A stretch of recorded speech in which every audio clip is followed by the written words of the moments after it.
The best. You've got the best podcast. The hottest podcast in the world. The Chris Voss Show. The preeminent podcast with guests so smart you may experience serious brain bleed. Get ready. Strap yourself in. Keep your hands, arms, and legs inside the vehicle at all times, because you're about to go on a monster education roller coaster with your brain. Now, here's your host, Chris Voss. Hi, folks. Chris Voss here from the ChrisVossShow.com, the ChrisVossShow.com. Hey, we're coming to another great podcast. Oh, my gosh. After all these years, he made another podcast, hundreds of podcasts. He made another one. Oh, yeah, it's there. So here we are, folks. We're at the...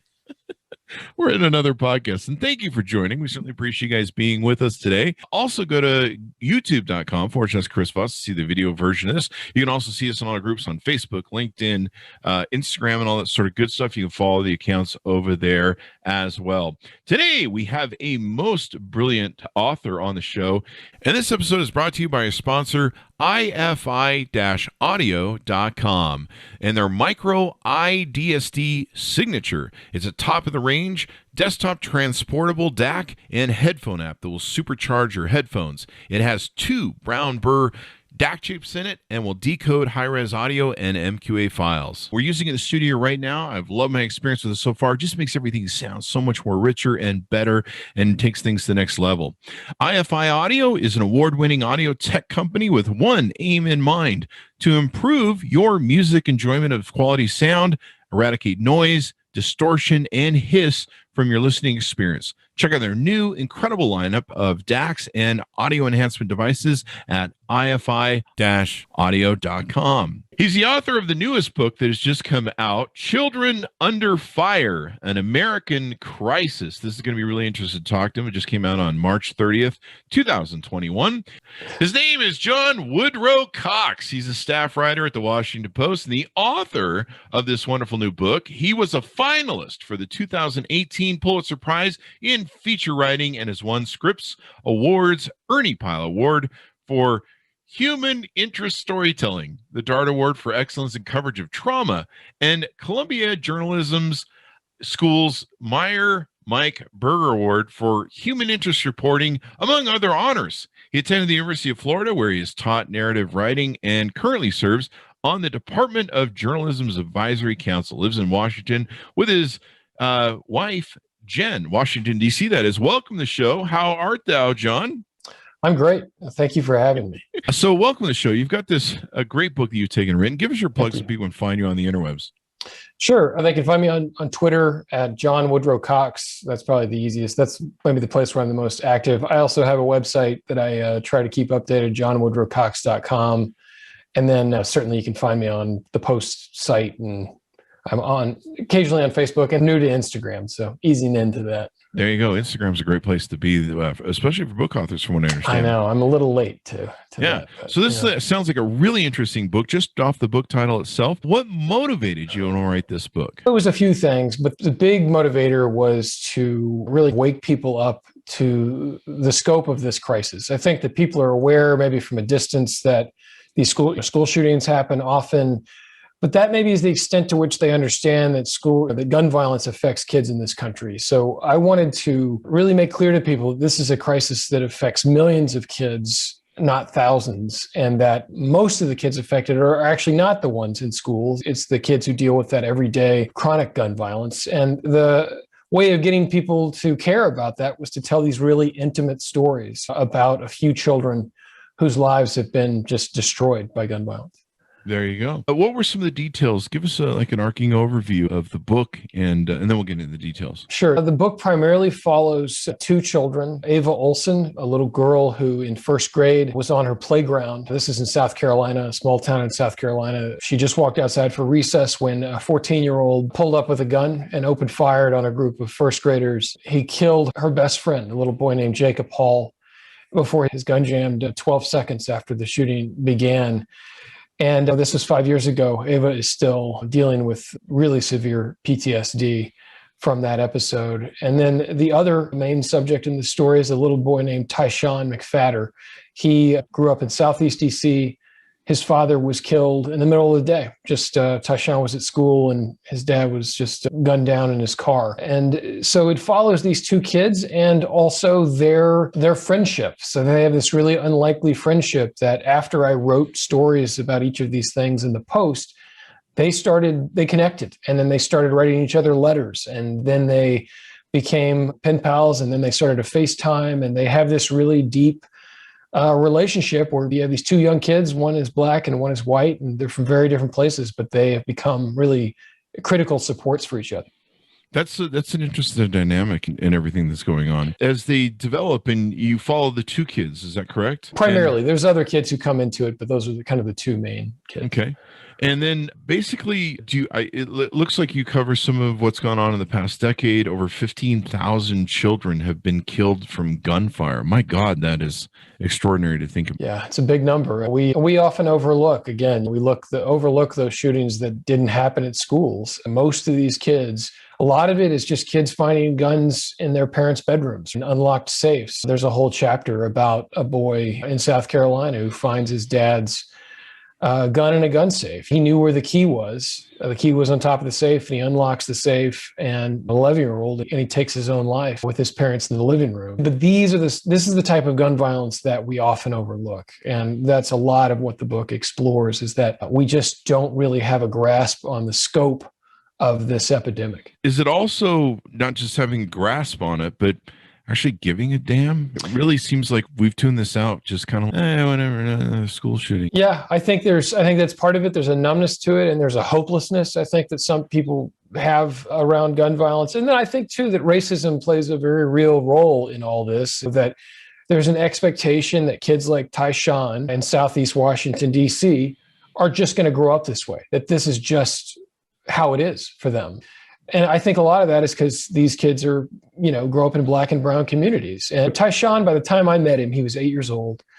I met him just after his father was killed. He already knew 4 people who'd been shot to death personally. He knew 4 people. He had, on several occasions, had to hide or jump behind a bed or dive on a playground because of gunfire in his neighborhood. There was a bullet hole in his front door. I don't believe that in the white, middle-class suburbs, if that was the sort of everyday life for kids there, that people would put up with it. I think the outrage would be just astronomical, but because it doesn't happen in those neighborhoods, what happens in those neighborhoods are school shootings occasionally, or suicides, or domestic violence type things. With that everyday sort of gunfire, it mostly affects black and brown kids. And I think that's why there's more of a tolerance in this country for it. What is the effect on these children? Because I'm thinking back when I was a kid and I thought I had it rough, but I can't imagine growing up with that as like a norm, number one. And number two, just growing up with it, having experience, bullet holes through my front door. I don't know what I was worried about when I was 10. But yeah, when I met Tyshawn, because he goes to this, or at the time he was going to this charter elementary school in Southeast DC, and it was only up to 3rd grade. So it was a pretty small group of kids. And there'd been this spate of shootings, one of which killed his father, all on this road that ran alongside the school. And they had asked the kids to describe in writing with pictures violence in their neighborhood. And these kids got crayons and drew pictures of people dying on the road, of people being shot, of funerals, of gravestones, in really vivid detail. And these are kids that are 6 and 7 and 8 years old. And they're not talking about this every day, but that's what's on their mind. And to then ask that kid to perform well at school, to not get angry, to be just as fine as a white kid 20 miles away is so unreasonable. We have such an unreasonable expectation of these kids. And then often when they have big outbursts, angry outbursts because their cousin was killed over the weekend, then suddenly it's, well, we got to get rid of that kid. He's a bad kid. He has a problem, when in fact it's all born out of trauma. That's what's triggering all that. Mm-hmm. Why is it happening in these neighborhoods more than often? I think that answer is probably obvious from your research in the book and stuff. Why is this happening more in those neighborhoods than others? Poverty is a big driver of when people are growing up in environments where they're having a hard time putting food on the table. That then creates, I've met a lot of young men who they had very few options. They had nowhere to work. Maybe it was a single family home. So they saw an opportunity to make some money by maybe dealing drugs and things like that. Or a lot of these kids are just born into places where it's guilt by association. That's Tyshawn's father. That's the belief, is that he was not active in a gang, but that he had friends who were. And so they targeted him because of that. Wow. But certainly the drug trade fuels a lot of violence, and then that creates a demand for firearms. And when you have a place like DC that has strong gun laws, but it's surrounded by states that have really weak gun laws, there's going to be a constant supply of firearms on those streets, and then you're going to see a lot of violence. So the truth is that we can't blame, you can never blame a kid, right? You can never blame the child for what's happened, for losing his father. It wasn't his fault, or for being shot at or being hit by that stray bullet. People can often be dismissive of the adults to say, well, they made a bad choice, they deserve that. That is never true of the child. Yeah. There's the racist trope that black men are always killing each other in inner cities, and that somehow that makes an excuse for people when they're like, well, it's okay if white cops do it or white people do it. Yeah. It's a racist trope.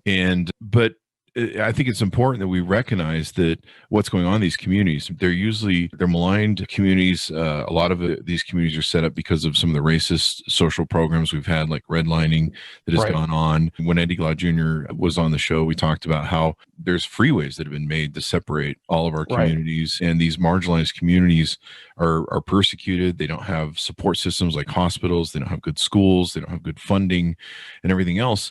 And it's inexcusable just to dismiss those with there's violence in those communities. So clearly what's going on there, clearly this is happening because of inattention by governments and care and racial issues and things of that nature. And as you go through the journey with these two kids, is their narrative pretty much go through the whole book? It does. I followed them for, I think, about 3 years altogether, and go back and forth. For me, they represented the bookends of this crisis. Here you have a white girl in rural South Carolina, an area that really holds guns sacred, where people love God, but they love guns almost as much, and a place that overwhelmingly voted for Donald Trump in 2016. And then you have Tyshawn, who's on the other end of that spectrum, growing up in a very liberal place, where guns are really considered this infectious disease, and where people are quite liberal and rejected Trump. And their bond, this connection, it's just so uniquely American that two kids, 1-7 and 1-8, could bond this deeply entirely over gun violence, because they have this shared experience. They have this shared American experience, and neither judges the other. They feel like they can really be their best selves. And it's just a remarkable thing, these chapters in the book where it's just the two of them talking to each other and, sharing and leaning on each other. So we get to get an insight to how it's affecting them psychologically. It's just extraordinary to think about a young child going through like stuff that people go through in a military situation. You know, if you're at war in Iraq or something, and you've got guns blazing all around you and you're dodging bullets and stuff like this. Do you talk in the book about different issues or things that we can do to resolve this? Yeah, so the book tackles all sorts of things. There are 3 big issues that we could take on, I think, as a country that are largely nonpartisan, and they're backed by a lot of evidence. This is the low-hanging fruit, that if America wanted to make a substantial difference right now, they could do these things. And the most obvious is research. It seems boring, but in the mid-1990s, the Congress prohibited the CDC from studying gun violence. Wow. Most people don't know this. That. Yeah. Right. It was the Dickey Amendment. This one lawmaker from Arkansas had said, basically included a one line in the spending bill, and it effectively ended any sort of gun violence research from the CDC, which also ended lots of grants that they would have issued. Wow. And for over 2 decades, we didn't study gun violence. It would not be dissimilar to, in the early months of the pandemic, one lawmaker said, I don't really like the results that I'm seeing from researchers, so we're going to stop researching COVID. We're just going to not research it. This was in the middle. The 1990s is famously the worst decade in modern American history in terms of gun violence, and they stopped researching it right in the middle of that epidemic. Wow. Only until the last few years has Congress devoted any money, even though, frankly, it's still almost symbolic, the amount of money that they're putting into this. But I think that is a really obvious thing that we could do. And it's not to say, here's how to take people's guns away. It's to say what works and what doesn't. What gun laws actually work and which ones do not. Many of them we don't know for sure. It's a lot of conjecture. It's based on too few studies. One thing that we do know works is child access prevention laws. These are laws that are backed overwhelmingly by evidence that they save lives. And what these basically mandate is that adults have to keep their guns from falling into the hands of children. And if their negligence allows a kid to get a gun and shoot themselves or somebody else, then they can be held criminally liable. Those laws work. And a lot of it isn't ultimately about prosecuting the parent or the adult. It's about signaling to them that this is important and that they need to put their guns away as a sort of educational tool. There are millions of gun-owning parents in this country who are under the false belief that they can educate their child out of making a bad decision with a gun. It is absolutely false. The research bears that out over and over. A couple of examples of this. In the rural South, there was this survey done of gun-owning parents. And they asked these parents, they asked them two questions. Does your kid know where your gun is? Among the parents that said no, nearly 40% of their kids said, yes, I do know where their gun is. And then they asked them, has your kid ever played with your gun? Yeah. I'm Among laughing the parents, because we used to find my parents would hide the Christmas gifts. Exactly. Where to find them, and my dad's gun. We always And kids, boys especially, guns are cool. It's a thing that they want to play with. Among the ones who said no about have you played with the gun, 1 in 4 of those kids said that they had taken the gun out and played with it. Any of those kids could have been dead because many of those guns are loaded. Yeah. So that's the second thing. And then the third thing that really would make a real impact is universal background checks. This is a thing that's supported by 90% plus of Americans. An overwhelming majority of gun owners believe in universal background checks. And what that would do is put a real dent in gun trafficking in this country. If people say, oh, gun laws don't work because Chicago still has violence. The guns that people are shooting each other with in Chicago and DC and New York are not from Chicago and New York. They're from exactly the Iron Pipeline. They're coming from Georgia. They're coming from Virginia. They're coming from other parts of the South. So suddenly that would disincentivize people to go to these big gun shows where they can stock up on guns and not have their background checked to then drive all those weapons back to another city and then sell them for a higher price. Now you mentioned something called the Iron Pipeline, right? It's basically I-95. It's that the people, gun traffickers will drive from the north to the south, buy a bunch of guns, drive back north, and then sell them in cities that have stricter gun laws, places like Chicago, New York, and DC. Those guns are all being trafficked from somewhere else. But we live in a country with open borders. So the argument that often people make is gun laws clearly don't work because look at the violence in those places. It's ludicrous because if I'm in Washington, DC for the last 20 years, I could just drive to Georgia where DC has no influence, no authority, buy a bunch of guns at a gun show, and then just bring them back and sell them for twice the price. You can make a fortune. Exactly. And they do make a fortune. Until there's some more uniformity, you're going to continue to see that. But universal background checks would definitely put a real dent in people's ability to do that. Yeah. Like you say, people always use that Chicago thing. And I think even the state next to them is in Indiana or something, like on the border, wherever that city is, they can just right across the border. Yeah, it's crazy. Exactly. Yeah. One thing I wanted to ask you about on your second point about the laws penalizing parents and giving them more of hey, there's some penalties here. Are there different states that are doing that now, or there are states that are close to that, or have they? I think some of the states are all over the place on this. There's a couple of dozen states that do have child access prevention laws. There are varying degrees of teeth in those laws. Some of them are really strict. Some of them are not so much. But they all are backed by evidence that they actually make a difference. And I suspect a big part of that is just to signal to the parents that, hey, maybe you should do a little more research on this. Since the book came out, I've gotten a number of emails from gun owners who said, I read this chapter about this little boy who was a great kid who wasn't really even interested in guns, finding his dad's gun and killing himself. They read that chapter and then went out and bought a gun safe because they had kids at home. And until they read that, they thought, I've told my kid not to play with that gun. He won't do it. It's just not true. It's a lie and it's a really fatal misconception. You cannot educate a child out of making a bad decision with a gun. And teenagers are incredibly impulsive. There was this really compelling study in the book out of Texas where they had surveyed teenagers and young adults and said, how soon after you decided to take your own life did you actually attempt? A huge percentage It was 5 minutes. Within 5 minutes of deciding I want to kill myself, they had actually attempted to kill themselves. If you have access to a gun, you're almost never going to survive. Wow. So that access makes a big difference. People want to be dismissive of suicide by gun and say, oh, people will kill themselves no matter what, even whether they have a gun or not. That is not true.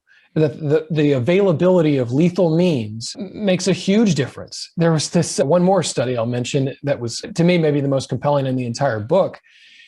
The best way to predict the rates of suicide in a state is not the number of kids who have previously attempted suicide. It is the proportion of homes in which there is a gun. That is the best way to predict the suicide rate in that state. It's just how many homes. They're directly correlated. They're directly correlated. And the point is that it's just that access, right? It's that if you have access to a knife or a bottle of pills, both of which people typically survive, versus a gun, which you typically never survive, that's going to, impact that eventual suicide rate. Yeah. So are most suicides done by gun? So I believe they are, including the adult population. I believe they are. And then very much skews male, female. So certainly the vast majority of men take their own lives with guns. A few women take their own lives with guns, unless actually they're in the military. Women in the military take their own lives with guns at a much higher rate, which speaks to this whole other element that the more what's familiarity really? Is they're comfortable with a firearm? It begs the question, is educating a child making them more familiar with that weapon, if in fact they do eventually become depressed or their girlfriend breaks up with them or whatever the situation is, does that actually put them in more danger? That's something we should study. Yeah. And I know men tend to, I think the studies show this, men, when they decide to commit suicide, they go for it. And women it tends to be more of a cry out. So there's like usually a test. So they probably turn to like pills or something else. Yeah, I think there's some truth to that. Definitely men survive suicide at a much lower rate, and it's because they use guns. Yeah. If you're going to go, you're going to go. I don't know, but you don't want to miss that shot or miss unless I think you're asking for help. But it's interesting, the statistic you had that people that want to go in that really depressive state, they're just feeling that bottom, sadly, if they can get access within 5 minutes, and it would, if you could buy that time, it would make a difference of saving their lives and stuff. Yep. I think it's 9 in 10 people who have previously attempted suicide do not ultimately die by suicide. That is not how they ultimately die. So the point is, if you can survive that suicide attempt, that's probably not how you're going to take your life, or not how your life will end eventually. There is this big misconception that, the gun in the home doesn't make you any more likely to die by suicide. And it's just not true. It makes you many times more likely to die by suicide. Would it help if you mentioned that a lot of people, education is kind of part of that? They read your book and stuff. Would it help if we force people, and forces, that's a word that's going to set people off, but we just basically said, look, if you're buying a gun, you've got to buy a box for the gun or a security for the gun, or at least if it's a handgun, maybe. I don't know. Yeah, I think that pistol safe is really inexpensive. You can buy a really good pistol safe for $250. And the safest way to store a gun is locked and unloaded, and you store the ammunition somewhere apart from the weapon. So if the kid does somehow get that weapon, they can't kill themselves. There is this counter argument that, what if somebody breaks into my home? I won't be able to shoot them, even though that happens far less often than that sort of part of the world would have us believe. It is incredibly rare that somebody actually breaks into your home and you gun them down. But there is even a solution for that, is you get a pistol safe that is either a fingerprint, or you put 3 digits or 4 digits into it, and you're the only one who knows it. You can even theoretically keep a loaded gun right next to your bed. If you really think somebody's going to break into your house, that is so much more effective than putting the gun in a drawer. The Ava, so the example I often use is Ava Olson, the little girl I write about in South Carolina. Now there's all these kids who went to the school who are deeply traumatized by this. The way that started was this 14-year-old who had all sorts of red flags in his past. He had brought a machete to school once. He'd been expelled. He'd made threats. He tortured animals. This was a kid who very clearly was violent, prone to violence. And his dad kept a pistol right next to his bed. So what this 14-year-old did, he walked in, got the gun, walked downstairs, shot his father in the back of the head, and killed him, and then drove to school and opened fire on the school. If he didn't have access to that gun, it wouldn't have happened. What he really wanted is his dad had semi-automatic rifle. He had a version of an AR-15. That's the gun he really wanted. He tried to break into his dad's gun safe, believing it was there, had put soap on the digits. He was doing all this sort of internet research on how do I break into a safe. The gun was not in the safe. It was in the closet. He walked right by it. He just didn't know. But this is somebody who the world might have heard about if he had just turned around and found the assault rifle in the closet, but he didn't. He only knew there was that handgun there. But again, if it hadn't been there, it wouldn't have happened. If he hadn't had access to that gun, it wouldn't have happened. More than half of the school shootings, I get into this in the book, more than half of the school shootings since Columbine would not have happened if kids did not have access to guns. Like, that's a really compelling argument, to just lock up the guns you have. Just don't let kids have access to guns, and we could cut school shootings in half, at least. Wow. That just sent like a whole chill across my body. I'm just moved and stunned, because I just realized we're too many times looking at the compactness of a school shooting, and you're like, kid got a gun and shot up a school, so the kid's the problem.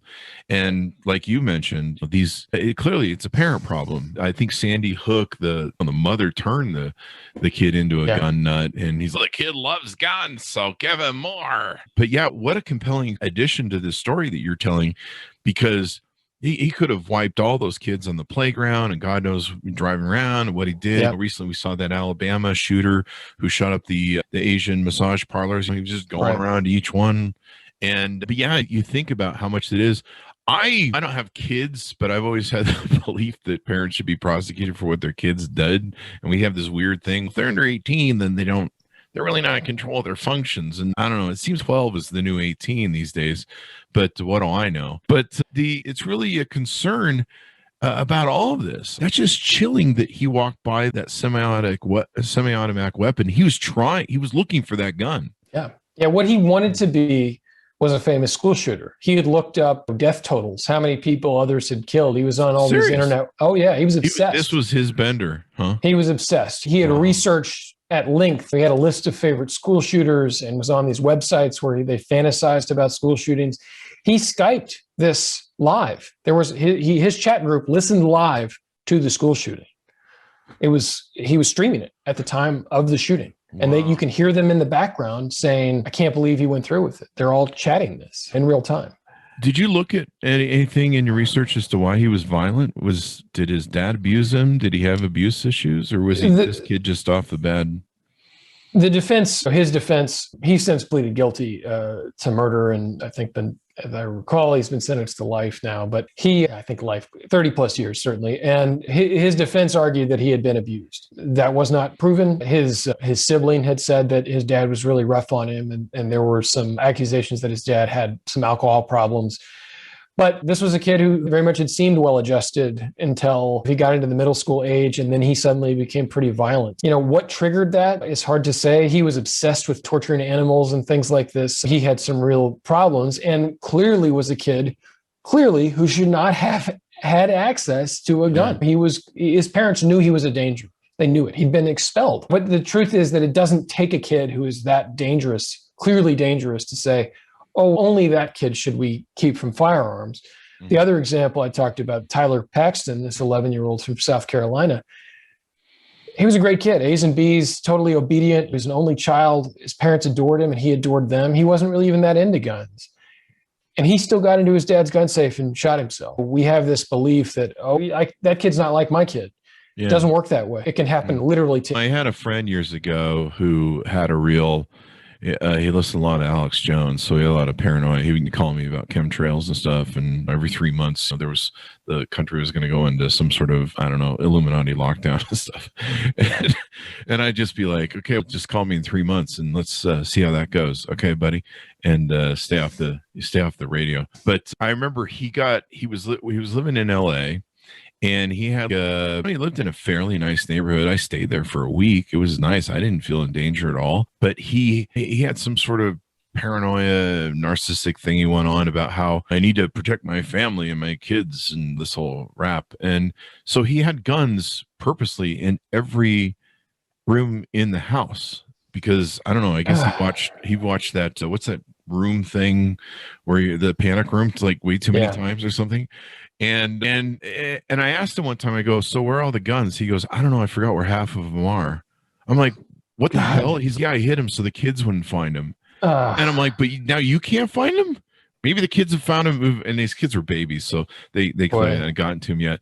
But he couldn't remember where half of them were, which was pointless. And then, like I mentioned earlier, me and my brother, my parents would hide every year. They would buy all our Christmas presents early.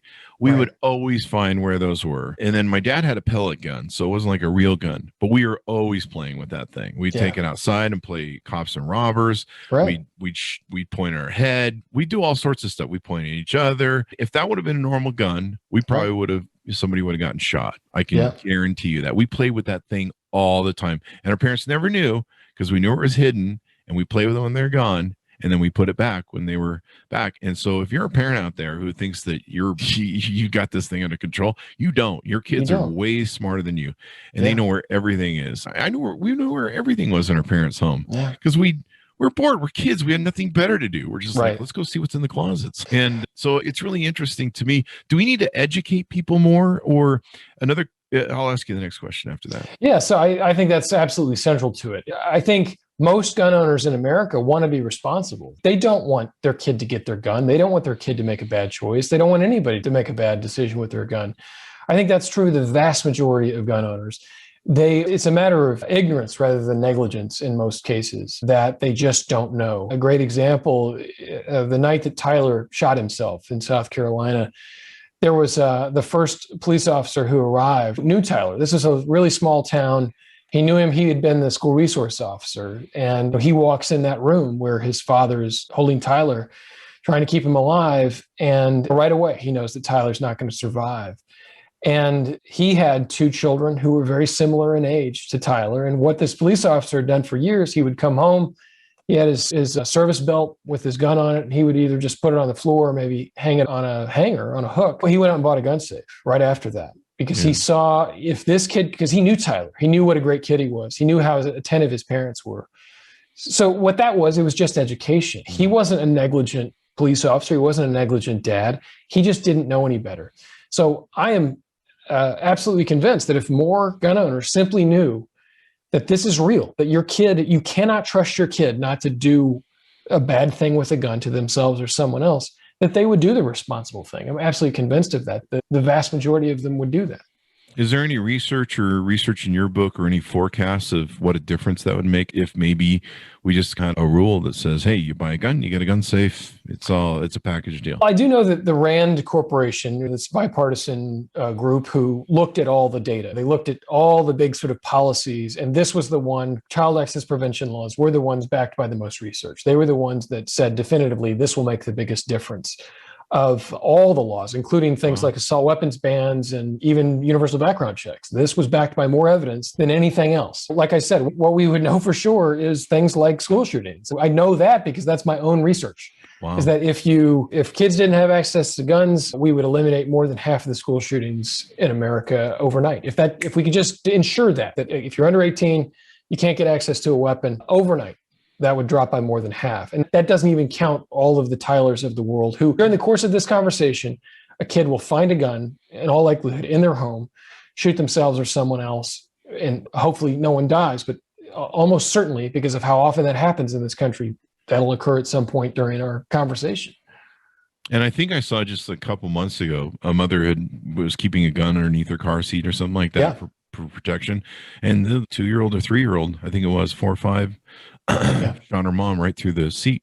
And you just hear stories like that, and they're heartbreaking. And what's interesting about what we're talking about, and hopefully my audience gets this, is we wouldn't have to have this whole discussion of taking away the Second Amendment, eliminating guns. If we could get that amount of reduction or more off of just getting these guns secured, we wouldn't have to have those discussions. It wouldn't be an issue. We'd just be like, Canada, I don't know if you did any research in Canada, but Canada, I think, has more guns per capita than we do, and some other countries do too, but they don't have the problems that we do. So maybe they're just better at storing their stuff. Well, the regulations are certainly stricter. A lot of other countries that do have guns, you have to get training with that firearm. There's often waiting periods in other places where, because somebody in this country can go buy a gun and immediately kill themselves. If they had a cooling off period, maybe they wouldn't do that. Or maybe they wouldn't go home and kill their spouse, which happens all the time as well in these domestic violence situations. The cost is so immense. Ava, for example, she doesn't go to school anymore. And before the pandemic, she had to be pulled out of school. She's been diagnosed with really severe PTSD. She's on antidepressants and antipsychotics. She pulled her eyelashes out and would bang her head against the wall. This is a girl who was perfectly fine by all accounts before that day. And it destroyed her life. And it's no different for Tyshawn, who's gone through immense amounts of anger. And I spend so much of the book just telling these kids stories. These are remarkable kids too. They're brilliant and creative and loving. And we have with this trauma because we've just decided this is acceptable in this country. Nowhere else in the world is that true. We are the only developed country that deals with this kind of violence. And it's just uniquely American. That is heartbreaking and tragic. These kids will go through that for their whole life. They'll carry that. Yeah, they'll carry that weight. The other thing, in addition to that, would it help if we had stronger mental health laws or mental health? You're talking about having laws that if parents don't get their guns better secured, they would be better off. Would it help if we had more penalties for, look, if the kid's got some issues, you're responsible for that. The kid who did the Florida shooting at the school, right. They knew that kid was off his rocker. The Sandy Hook shit, they knew that kid was woohoo way before. That's just one of those things where maybe there should be a law that says, look, you get to do his jail time.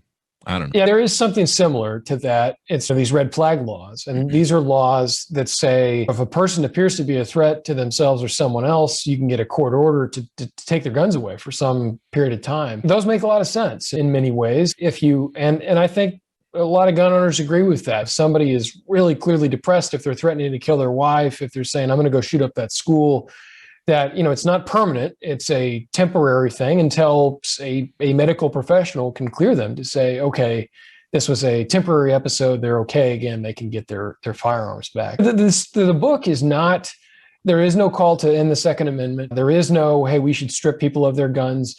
There's no call for, the banning of AR-15s. That's not what the book is. It is evidence-based, and it is very much founded in 4 years of reporting really up close. And there's no one who can say that, oh, this is the kid's fault.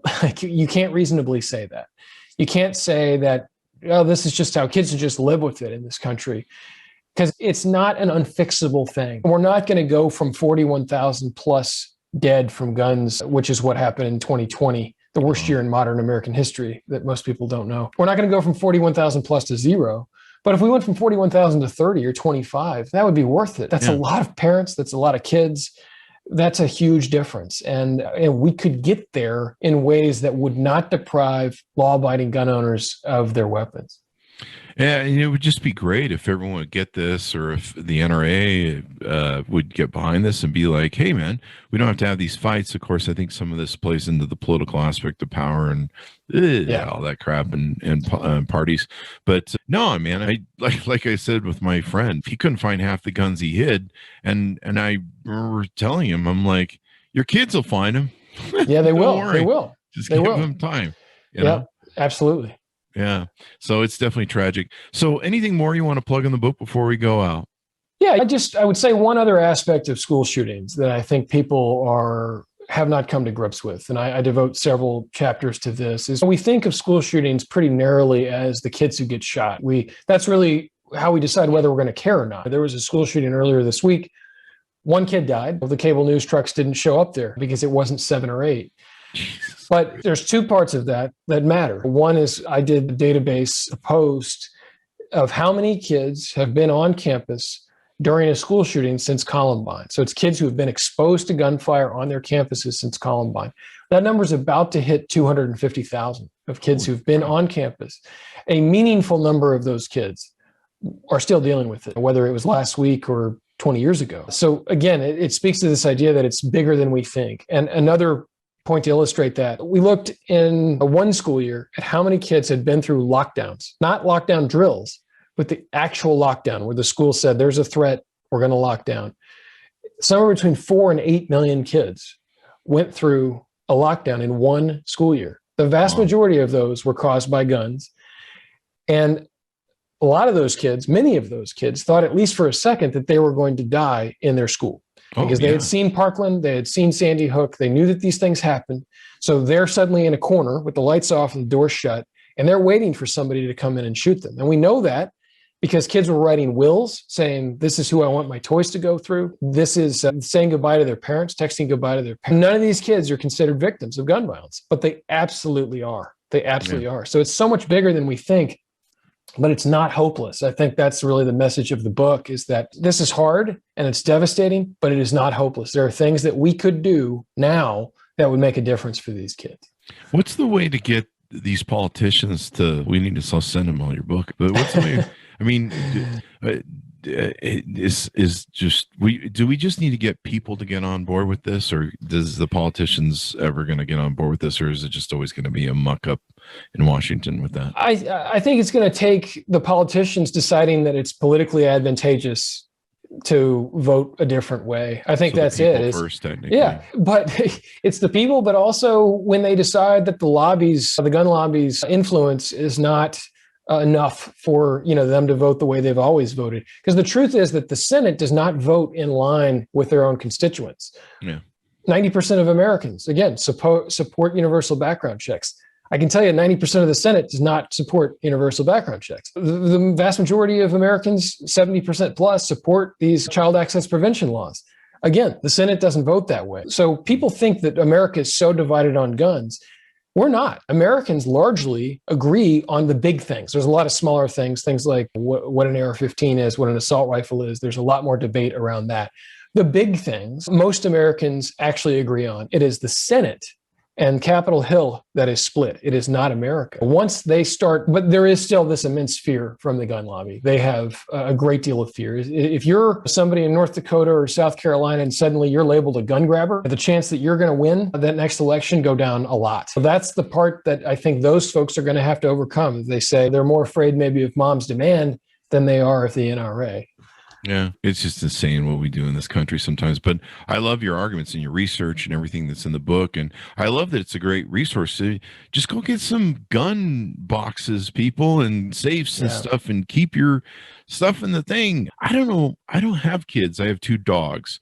But like I said, from my childhood, I have enough experience to know what kids do. Yeah. Dumb do you have to be like, yeah, I'm sure they won't find the guns laying on the TV thing. Anyway, awesome stuff. It's been wonderful to have you on, John. This has been really insightful, and hopefully a lot of people will take your encouragement, read your encouragement with an open mind. I would love to get rid of the gun debate, and so if we can enact some of these laws just to try and prevent the deaths, maybe make a thing where you're spending a lot of money for a gun. You spend a couple extra $100, you get a box. Maybe there's some incentives or some tax breaks we can give to people. Hey, if you buy a box with your gun, you get 50% off or something. You can write whatever. It's a good idea. And then, then you get the vendors behind it and all that kind of crap. But that would be good. And then stopping that iron pipeline. The iron pipeline. Yeah. That's just crazy, man. Anyway, thank you for being on the show. Give us your plug so people can go out. Yeah, again, the book is Children Under Fire, An American Crisis. I hope that people will read it. I think it could really make a difference. And if you want to follow me, I'm on Twitter at John Woodrow Cox. There you guys go. And thanks for spending some time with us and sharing this wonderful data. Yeah, thank you for having me, Chris. This was great.